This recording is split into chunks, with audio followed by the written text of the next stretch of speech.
Donc ici on est sur un champ qui a été mis en chou kale, donc le kale on le récolte pour le moment, et le chou-fleur c'est pour le mois de février, c'est un test, c'est des choux-fleurs un peu difficiles à avoir, mais je pense qu'ils vont être bien partis. Et c'est très particulier parce qu'on se dit dans les vues, qu'est-ce que c'est que tous ces bâtons là qui dépassent?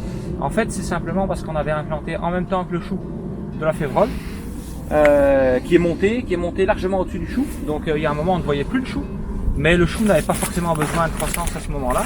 Et puis à la gelée, la févrole a complètement gelé. Ça c'est les bâtons de févrole qui ont eu le temps de travailler le sol et d'apporter un peu d'azote à la culture. Et maintenant le chou est de nouveau complètement à l'air et peut continuer sa croissance. Et c'est intéressant pour des choux qu'on récolte vraiment très tard, voire en plein hiver. Finalement pendant l'automne ils sont couverts, mais il y a pas vraiment de problème à ça. Et puis il y a l'engrais vert gel et on voit apparaître le chou qui entre dans sa phase de récolte ou de croissance pour le chou-fleur.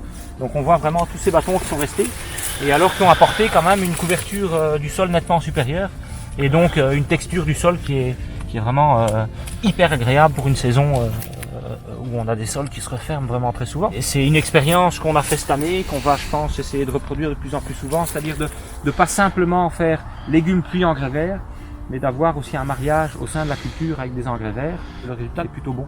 C'est des petits tests qu'on fait d'année en année, mais c'est plutôt vachement concluant. En fait, c'est quelque chose qu'ils font relativement fréquemment en non-travail du sol, ceux qui font vraiment de l'agriculture sur sol vivant en grande culture. Souvent, ils implantent leur colza avec un sous-couvert en févrole. En fait, le colza, il stagne vraiment pendant tout l'hiver. Il s'implante simplement à l'automne, il stagne et puis il reprend au printemps. Et en fait, il y a vraiment, ils implantent la févrole en même temps en sous-couvert qui va dominer, devenir complètement à maturité, geler, et puis laisser se découvrir à ce moment-là le colza. Et c'est très intéressant pour deux choses, ça permet déjà de diminuer plus ou moins de 20 à 30% l'azote qu'on fournit au colza, puisque la févrole fournit une grosse quantité d'azote. Ça permet de perforer le sol et de travailler le sol aussi.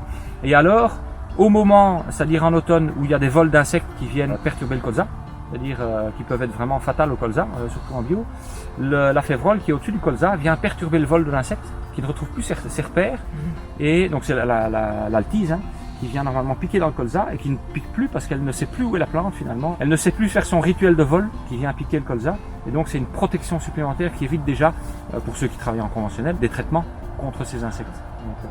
C'est une technique qu'on a un peu empruntée à ces personnes qui travaillent en agroécologie mais en plus grande surface, par exemple sur du colza.